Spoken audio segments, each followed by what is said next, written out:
Thanks for listening to Being Bubbly, the podcast where good vibes, real talk, and a little sparkle come together. I'm your host, Taylor, and around here, we believe life is better when you show up as your most authentic and bubbly self. So grab your favorite drink, get comfy, and let's pop into today's conversation.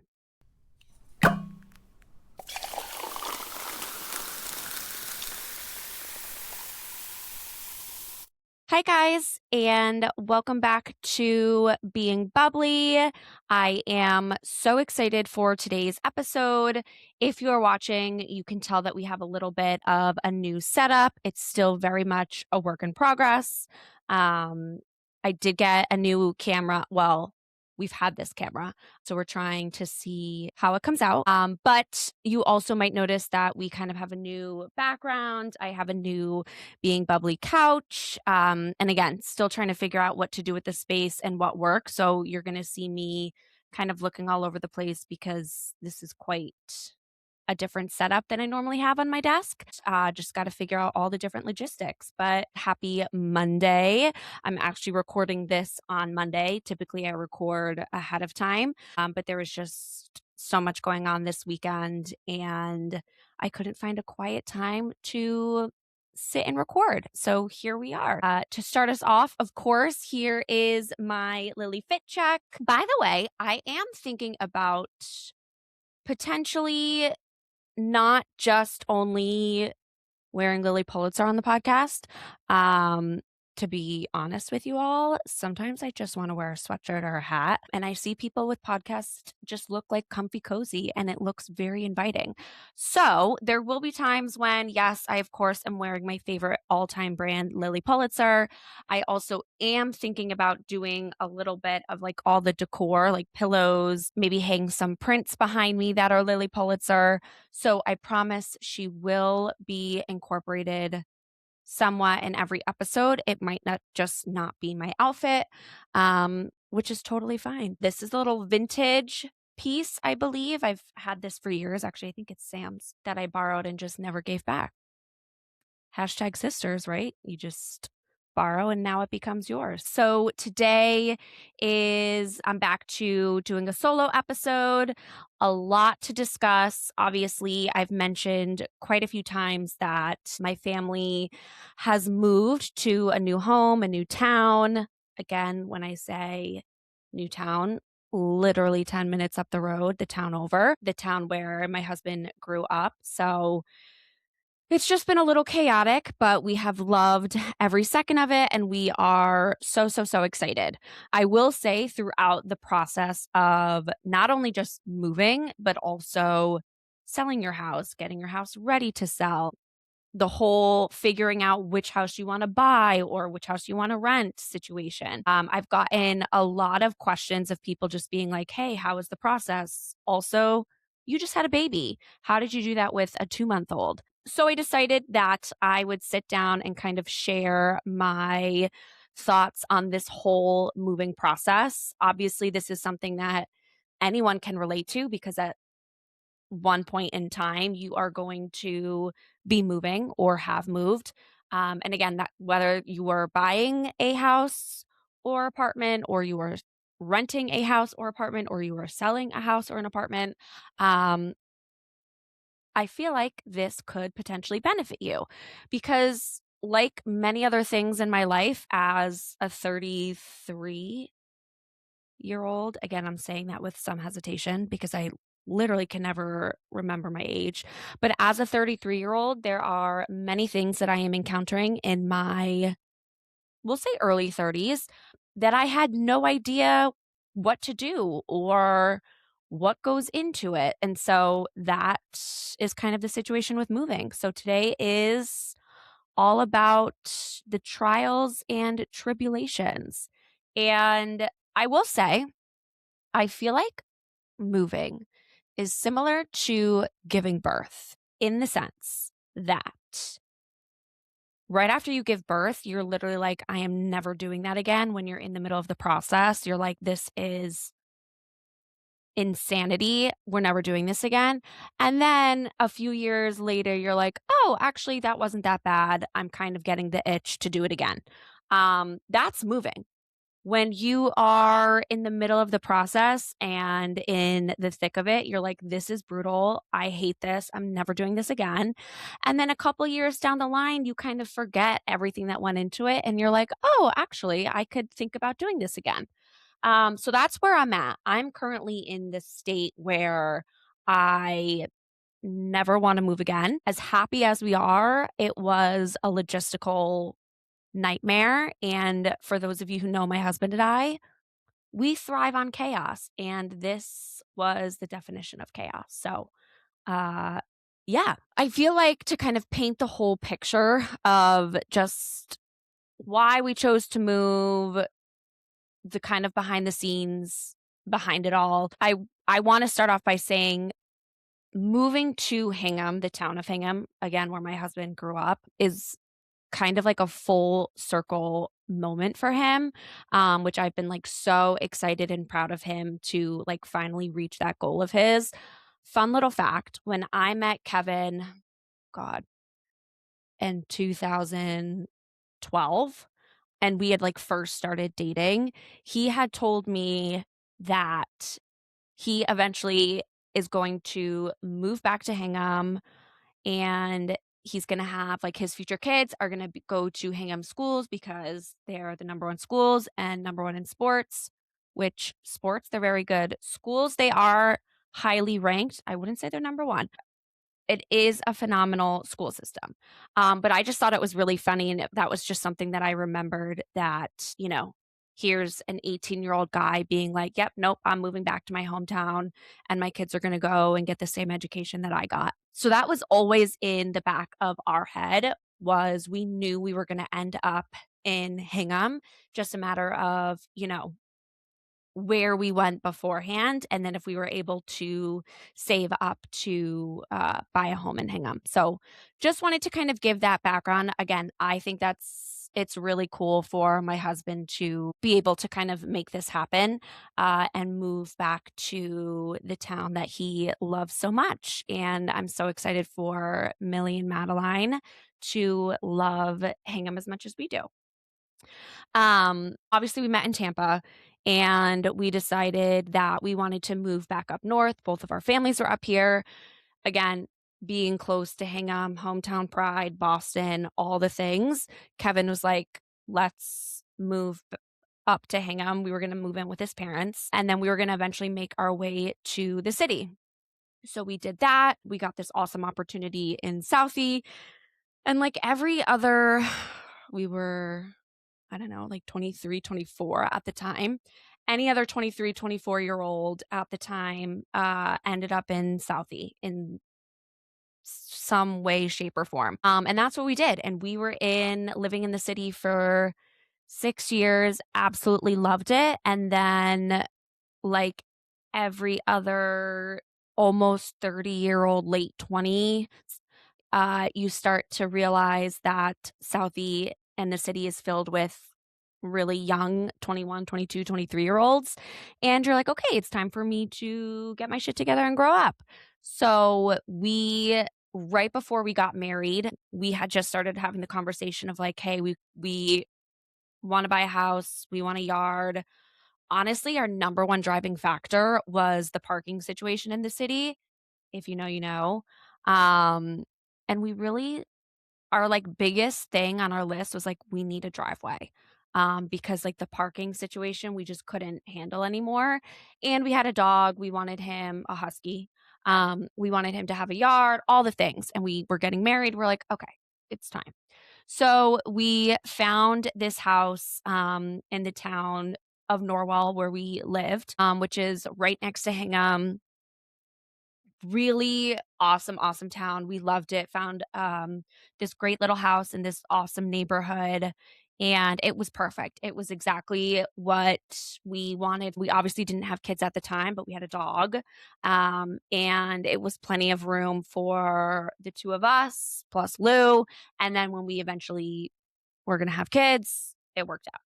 Fast forward, we had Millie and then we had Madeline, and All along, we had known that we weren't gonna be in the Norwell house forever, and Kevin always had this thing, which hear me out. He always had this, like, weird fixation with sidewalks, and I don't know if this is a thing. I grew up in a town with no sidewalks, so they weren't that important to me, or I just, like, didn't really think about them. Kevin grew up in a town with sidewalks, and he's like, "How can you be in a town without sidewalks?" And I always thought it was, like, the weirdest thing because I'm like, "Who cares? You don't need sidewalks." Well, I was wrong because now that we live in a town with sidewalks, thank God. So now I am team sidewalks and I totally get it. It's just so much easier, much more convenient. I feel a lot better. With Millie riding her bike or going on walks to the playground. We live in a neighborhood where she's going to be a walker to school and the playground is right up the road. And so we're constantly walking around. So God bless sidewalks. So yeah, we knew we weren't going to be there forever. And we always kind of went through different phases where we were like those people, which honestly, I feel like everyone is. You're always on Zillow.com looking for potential houses or, what's on the market, things like that. So we were always looking at different houses, but it just was never the right time. We also were like, we need to save some more money to really get the house that we want. And so right after we had Madeline, again, in the thick of it, pure chaos. We kind of just had this realization where we had to make the decision, okay, we're kind of running out of room. Do we really make this Norwell house our own for the next like foreseeable future 5, 6, 7 years? And if that's the case, like we need to either redo the basement or do a little bit of an addition, something we just like need a little bit more space. And we quickly realized like we just knew it wasn't going to be our house forever. And so we were like, let's just bite the bullet and move. Kevin's really involved in the lacrosse program in town. And so we were constantly in Hingham. My in laws live right up the road. And so it just kind of made sense. Okay, so I want to kind of go through some of the things I learned about getting ready to move. And when you're really starting to seriously think about moving, there's a lot of different steps that you need to take in order for that to happen, which again, I had no idea. I wasn't really involved in the process moving from Southie to Norwell, and we also were renting, and so we didn't have to deal with the whole selling of our apartment in Southie. We just broke our lease and moved. So, first thing you wanna do in terms of moving, number 1, figure out the town, neighborhood that you wanna move in, and that's gonna take some time, so make sure that, like, you give yourself a lot of time to do your research, know where you wanna be. Again, we knew, so we kind of skipped that portion of it, but we did know, and there were some non-negotiables in terms of what we were looking for in a house and what we were looking for in a neighborhood. We did not wanna be on a busy road, we wanted, like, that neighborhood quiet feel, and we wanted obviously to be or to have sidewalks around us. And so we, again, spent a lot of time looking at real estate in town. And so we had an idea of certain neighborhoods that we were interested in. The next thing I would say is find a realtor that you know and you trust and you love. Shout out to Molly Hall. We love her.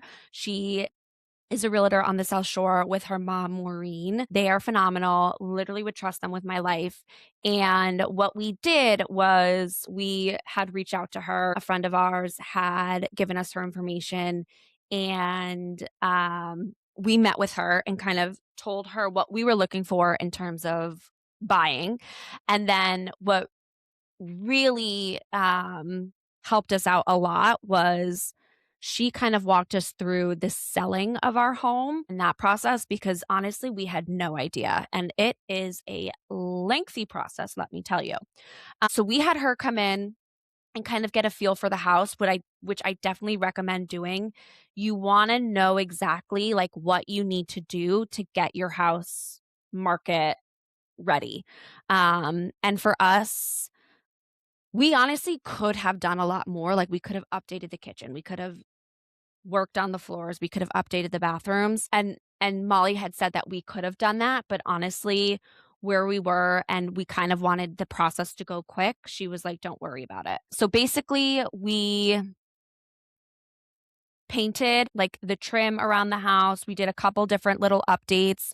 We had the carpet steam cleaned. We had someone come in and do a deep clean, kind of cleaned up some of the landscaping, and really that was it.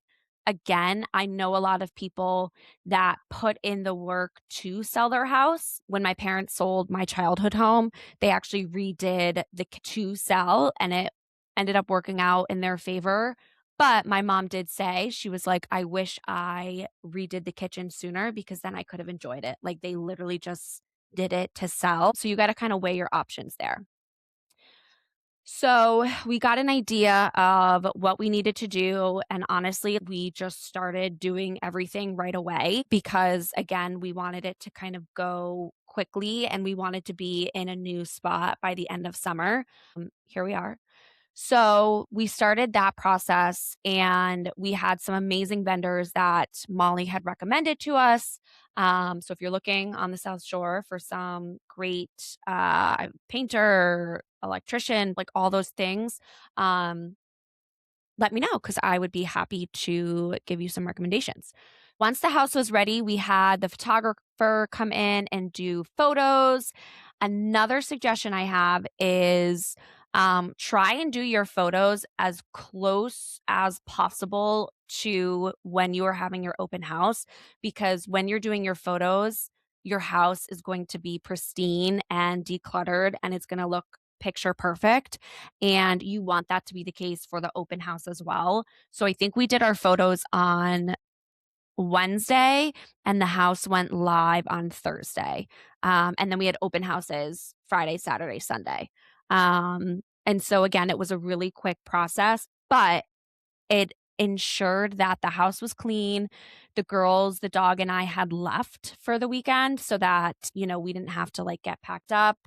I can't imagine. Obviously, I moved with 2 daughters and a dog, but I can't imagine a situation where, and I know this happens all the time, because we had gone to a couple of open houses where the family kind of just packs up for the day and then comes back later. Either way works. Obviously, you have to be out of the house, but I just wanted to make sure that there was no dog hair and that it was clean. So again, we kind of scheduled everything to be back to back. So it was super clean and it just wasn't an issue of us being in and out. Open houses, we had 3 different open houses, which was great. We accepted an offer, which was really exciting. I will say it's very stressful. Your anxiety is at an all-time high during this process. But again, really exciting when you do get those offers coming in and then you get to accept an offer.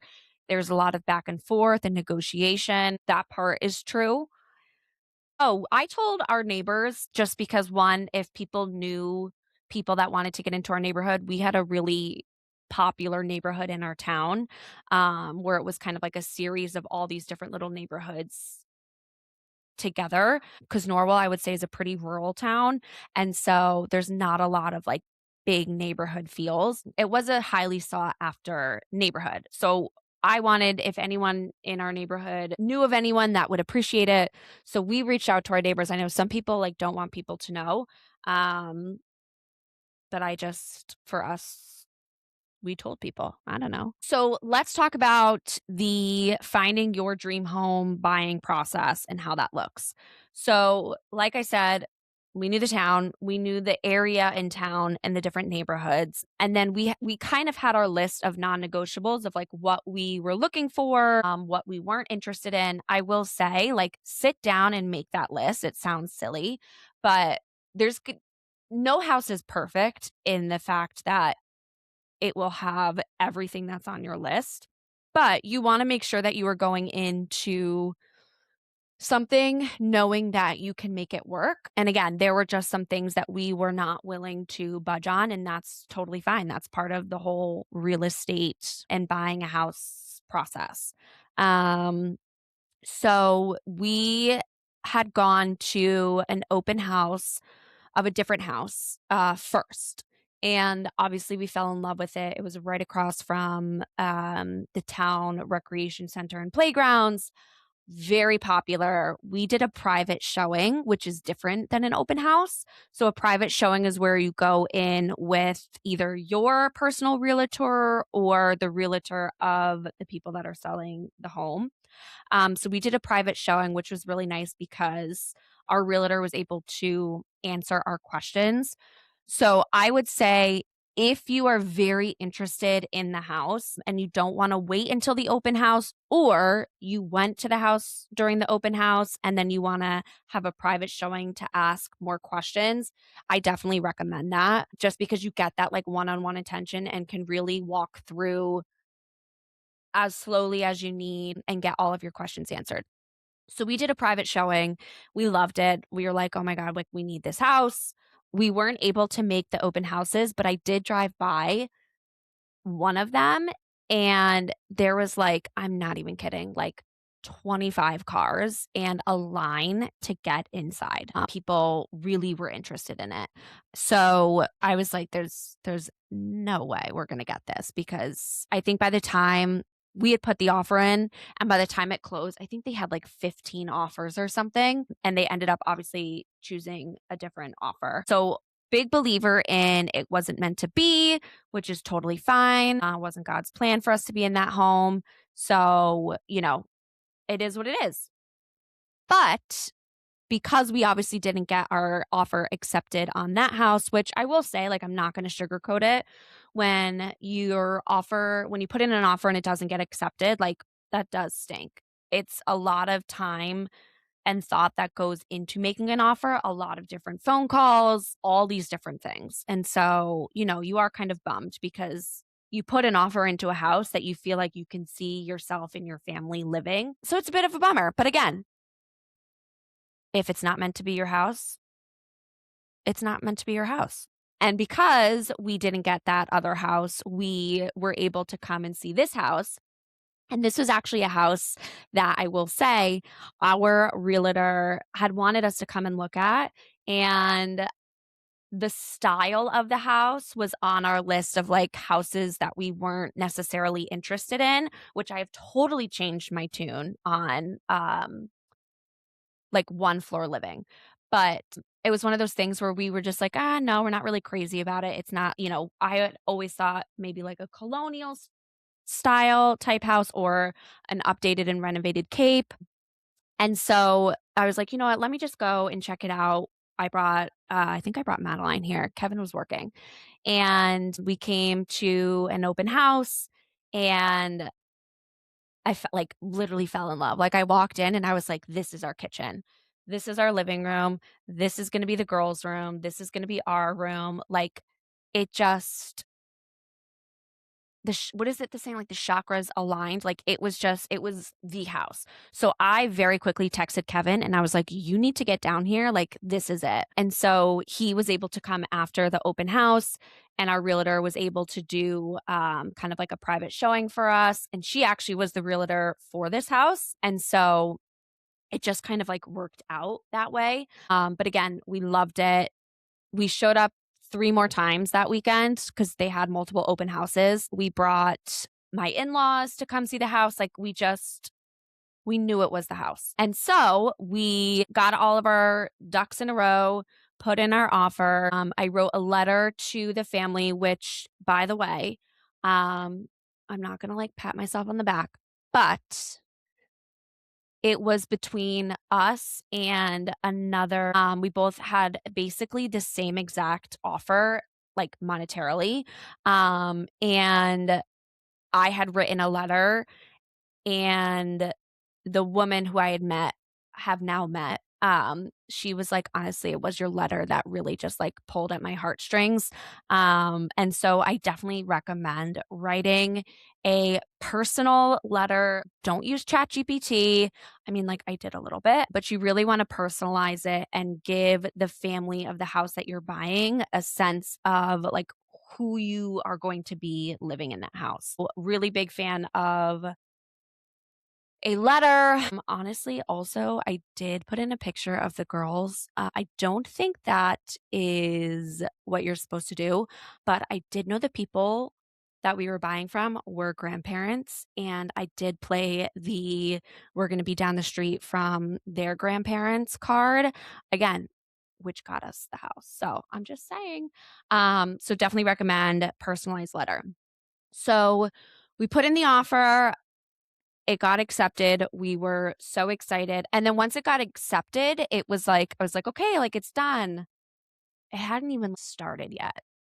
There's so much that goes into behind the scenes of selling and buying your house. It is insane. The amount of documents that you need to sign is crazy.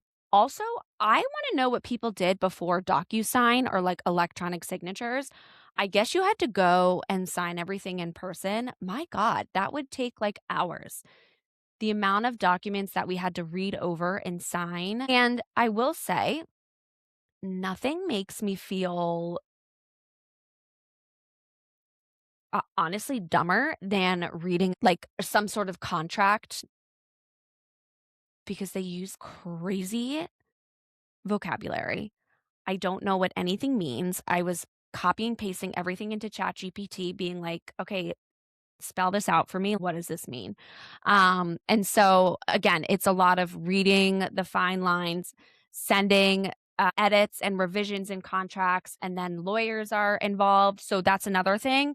You want to have a really great housing attorney. I don't even know what they're called, but a really great lawyer on your team, and then a really great lender on your team.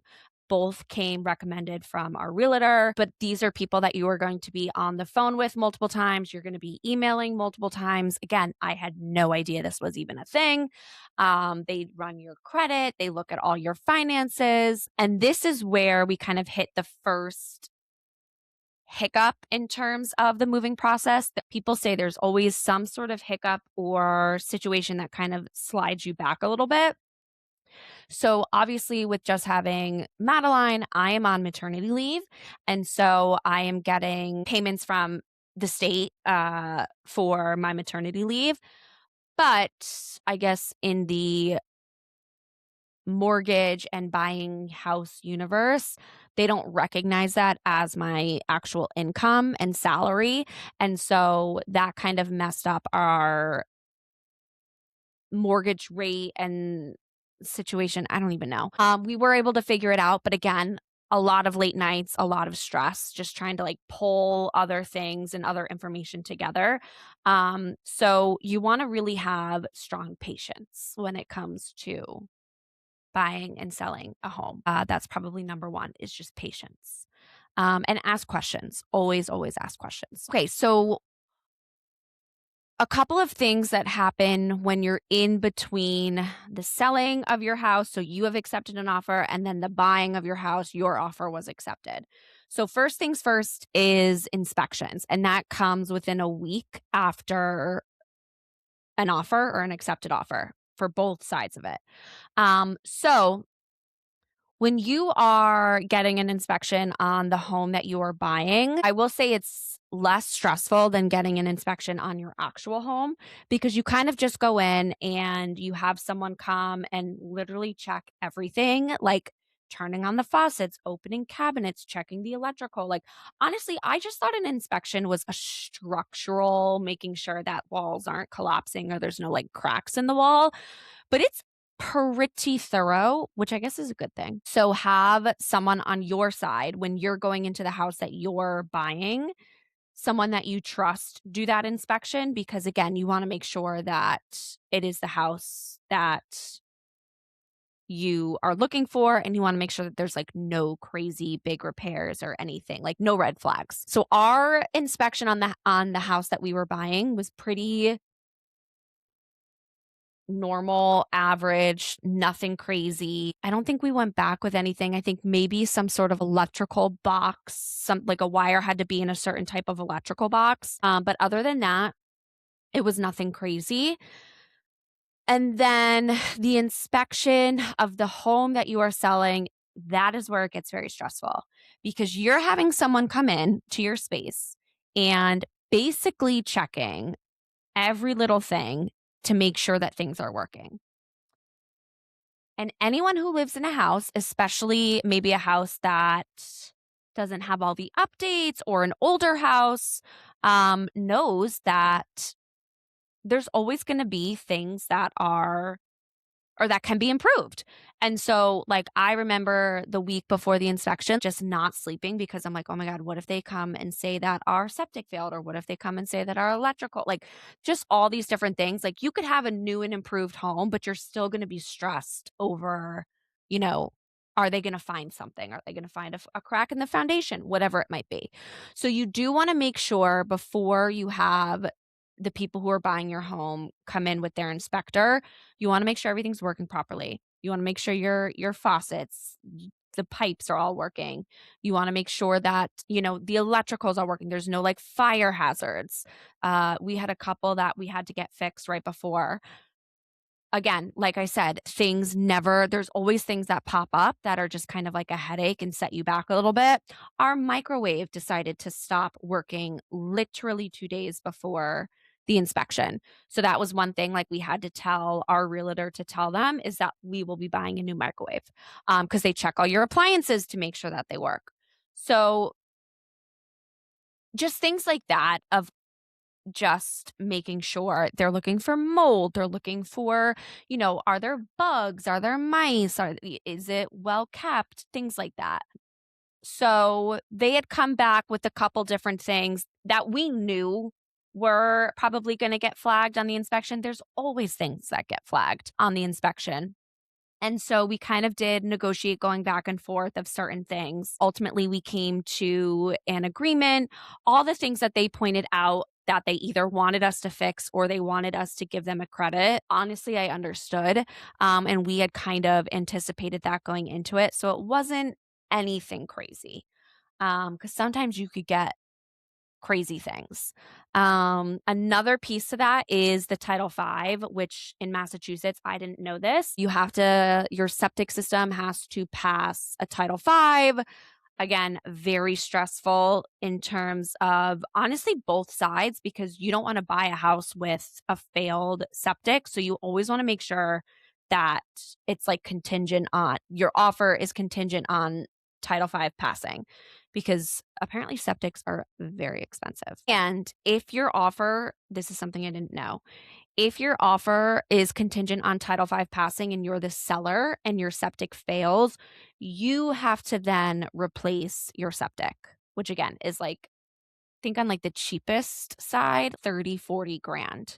Another thing I learned about septics is it's not based on the number of bathrooms, it's based on the number of bedrooms, which is kind of bizarre to me and doesn't really make sense. But that is a good question to ask when you are looking to purchase a home that you might want to remodel or add an addition. Because if your septic is only meant for a 3-bedroom home, you will not be able to add a 4th bedroom to your home. So that was something that we had in the process. We're starting to think about and inquire about. So that was a fun fact that I'm happy to share with you all. In terms of anything else in the kind of in between days, honestly, just like be readily available by your phone and email. Every day there was some sort of conversation that was had or signature that was needed. There are a lot of deadlines where you have to have documents that are ready.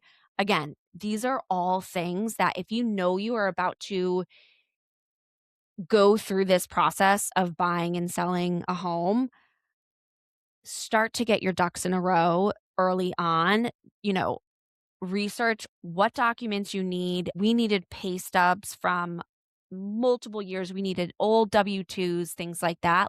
Have everything together.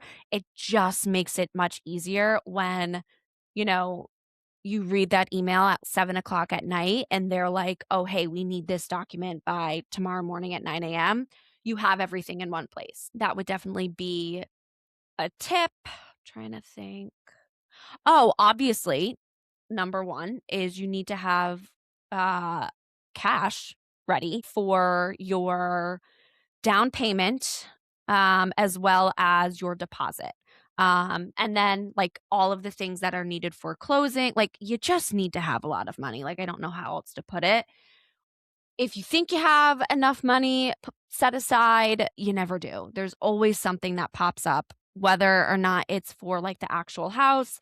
We had a couple different things pop up of like, oh, we need to pay someone to come in and do this. Here's an extra, $300 because they had to come in and test the radon. Here's an extra $500 because we had to do a deep clean right before we move out. Things like that. Always just have some cash liquid, have a checkbook. I know this is sounds silly. Not a lot of millennials or people that are younger than a millennial have checkbooks. Everything is like credit card or Apple Pay, but a lot of contractors and anyone that's coming in to do work to your home, a lot of people do Venmo, of course, but some people still prefer checks. And so make sure that one of you has a checkbook. I have the checkbook in our family. Kevin's never had a checkbook in his life. I don't even think he knows how to write a check. So definitely have a checkbook on hand. Also, fun fact, make sure when you are packing up your house, you remember where you pack your checkbook. I'm a little embarrassed to say I packed up my checkbook or my extra checkbooks, didn't know where they were, ran out of my checkbook that I was using, and literally had to rummage. It took me like a whole day, had to rummage through boxes to find where I packed them. Um, Come to find out, I had previously just put them in the safe that we have. I don't know why I didn't think of that in the first place. That's a great place for your checkbook and other documents. So, yeah, don't make that mistake that I did. Have your checkbook on hand, have extra checks. Speaking of like moving and packing, you want to make sure you have enough boxes, obviously. Be a diligent labeler. I labeled like every side of the box because I was just like, I just want to know where everything is going. And thank God, because it just makes it so much easier when, whether or not you're having a moving company, I highly recommend. They'll just know which room each box goes into.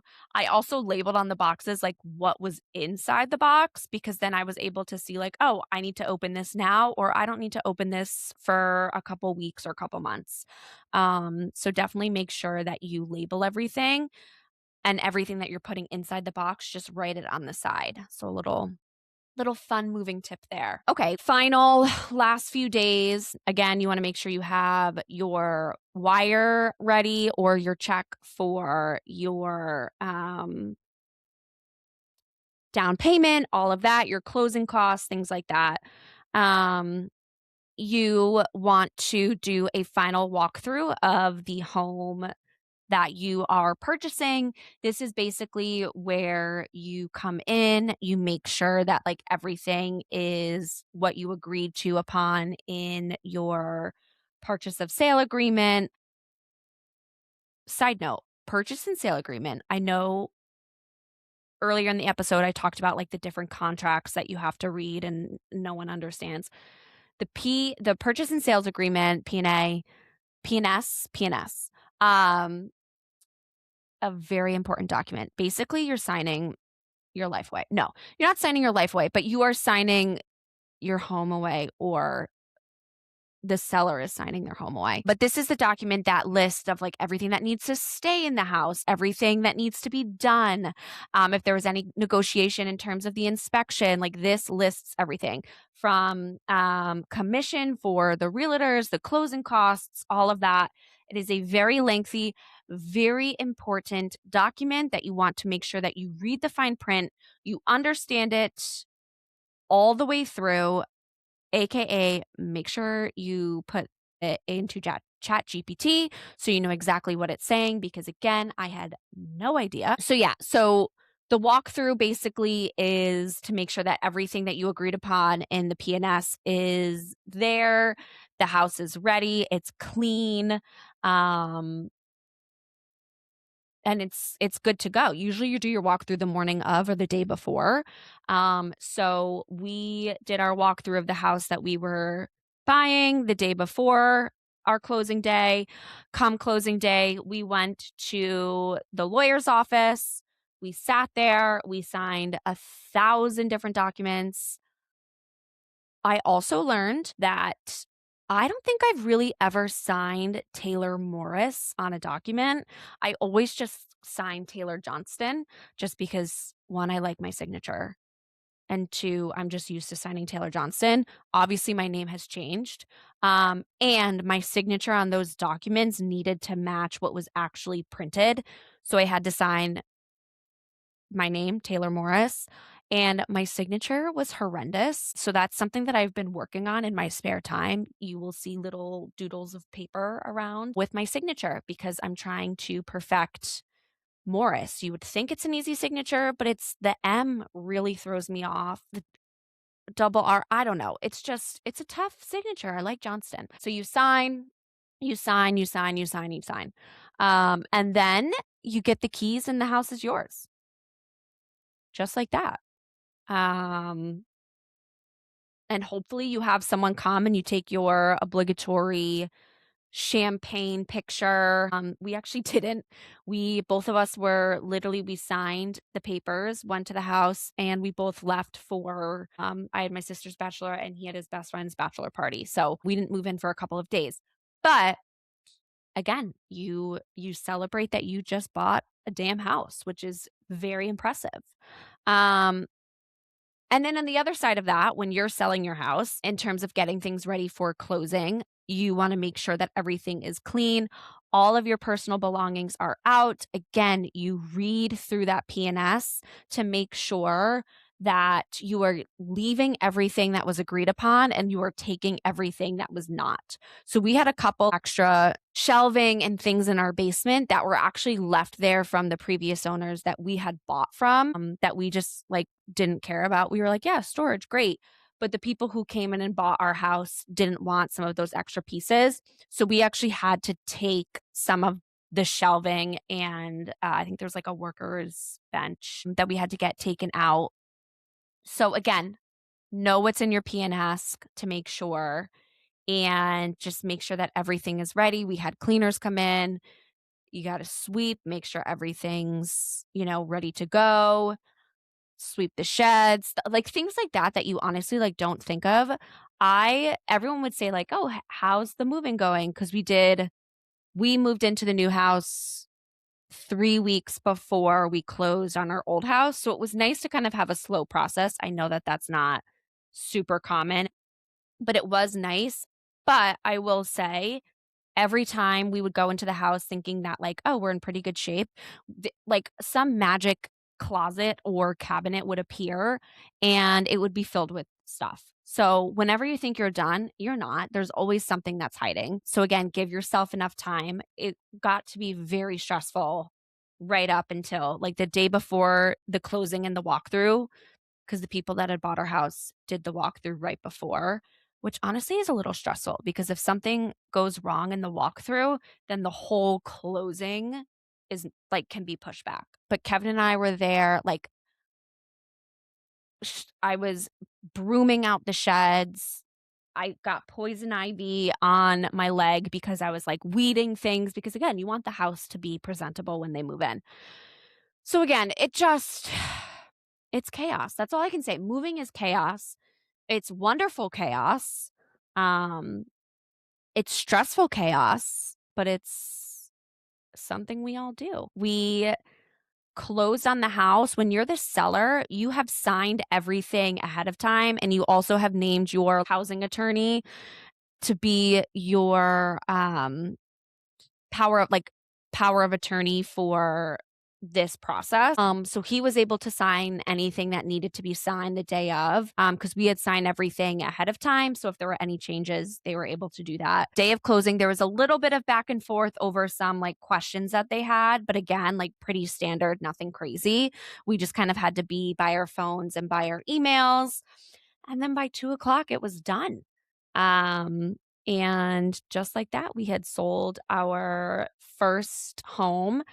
I will say I got pretty emotional and sentimental. Kevin and I were at the house one last time together, and you just kind of like think about all the memories that you had within that house. We had bought that house before we were even married. So we got married in that house. We brought home two baby girls in that house. We had some, really amazing memories in that house. We went through some hard times in that house. Like all these things and these emotions become flooding back to you when you're like driving away. I know it kind of sounds cliche, but like truly, moving can be a really emotional thing. And yeah, that's it. Here we are. And like I said at the top of the episode, I'm never going to move again. So I'm going to clip that and hold me to that because we'll see where we're at in like 5 to 8 years. Um, and hopefully you either learned something new or you think I'm an idiot because maybe all of these things are well known in this process. I don't know. But here we are. So I hope everyone has a great week, and I am excited for next week's episode. We will be having a special guest. And till then, I am going to cheers, which is like now lukewarm. Yep, like lukewarm coffee. I'm someone, and I've probably said this before, my coffee needs to be either piping hot, okay, or ice cold. There is no in between. Like, this is bath water, it tastes like. So I'm gonna go pop this into the microwave. But yeah, cheers to being bubbly.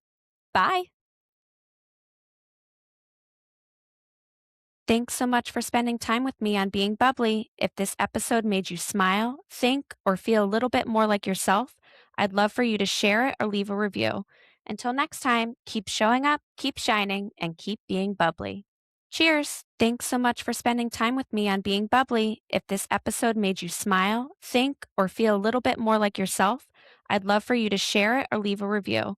Until next time, keep showing up, keep shining, and keep being bubbly. Cheers.